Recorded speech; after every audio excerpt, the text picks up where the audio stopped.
Justice is blind, but it can be heard. And today, the truth will come out. Daredevil, you stand accused of being a cartoonish movie with too much leather that stalled Ben Affleck's first run as a superhero and stifled the comic book genre as a whole. How do you plead? Guilty. Of being a guilty pleasure.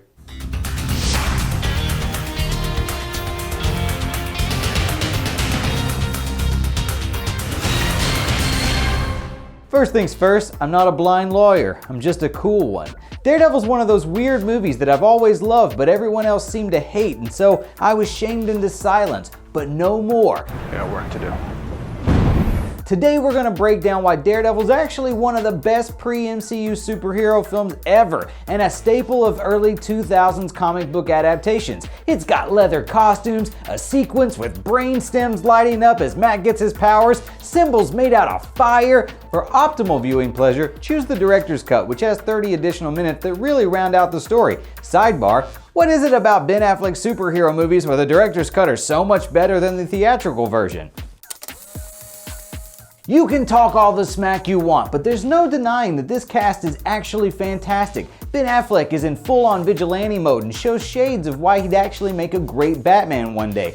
Colin Farrell is brilliant as the psychotic Bullseye and even relishes killing an old lady with a peanut. And I can't praise Michael Clarke Duncan enough as Kingpin. While Vincent D'Onofrio's done a great job showcasing the trauma of that character, Michael Clarke Duncan fit the stature of Kingpin, and very few actors at the time were so imposing. Plus, Jon Favreau is basically pre-Happy Hogan here as Foggy Nelson. The weakest of the cast is arguably Jennifer Garner as Elektra, but considering her and Ben got married after this and made babies, there's no denying there's great chemistry between the two.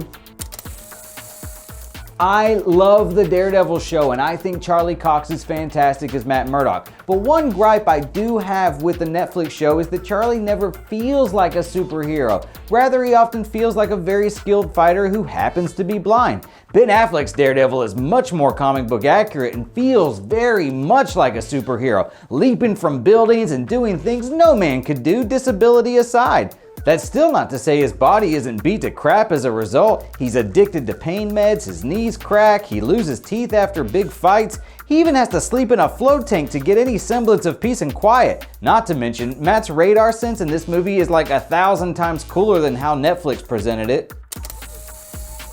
The one indefensible scene from the entire movie is right here, and yes, I hate it as much as you do. I missed. I never miss. If I saw a blind guy doing backflips on a seesaw, I might think to myself, hey, that blind guy might be Daredevil. So yeah, it's easily the worst scene in the movie. But one scene, to me, isn't enough to completely damn an entire movie when nearly every comic book movie makes choices I don't agree with. The Dark Knight is a damn near perfect movie, yet I will always lament the fact that Harvey Dent anticlimactically died from a fall when Christopher Nolan foreshadowed in the same movie that height won't kill you. But does that one hiccup make me hate the entire movie? No, because the rest of The Dark Knight is damn brilliant, which leads me to my next point. The movie does an excellent job adapting Frank Miller's legendary run on Daredevil, and dare I say, the Netflix show doesn't even come half as close to getting it right as the movie does. You're good, baby. I'll give you that. But me? I'm magic. From the first shot of Daredevil perched atop a gothic cross, the emotional death of Elektra at the hands of Bullseye, the atmospheric fight with Bullseye in the Catholic Church atop the organ pipes, the final confrontation with Kingpin, there's so much good stuff here that if you don't see it, you might be blinder than Matt. Pathetic. Did you hate the fact that all the costumes were leather? Welcome to the early 2000s. By that notion, you must also hate the X-Men movies or The Matrix or Blade. But bondage suits aside, Daredevil has a fairly accurate suit, and at least Colin Farrell's Bullseye wants one. I want a costume. And one more thing, Daredevil has, hands down, the sweetest superhero suit-up montage since Batman. You can at me all you want. It's awesome and doesn't even need a gratuitous butt shot. What is it about Ben Affleck being a superhero and killing people? The difference between his Daredevil and his Batman, though, is that through the course of this movie, Daredevil learns why killing isn't the answer. I'm not the bad guy, kid. Good films are about the protagonist growing, and a lot of superhero films lose sight of that, but ironically, Daredevil does not. I'm not the bad guy.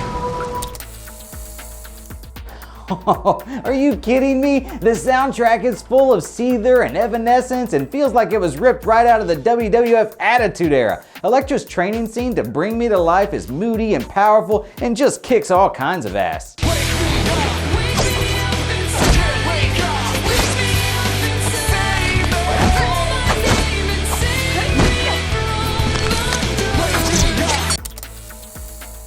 At the end of the day, for all its moody gothic cheesiness, it's just a fun movie. It never forgets it's a superhero flick and as a result, never takes itself too seriously.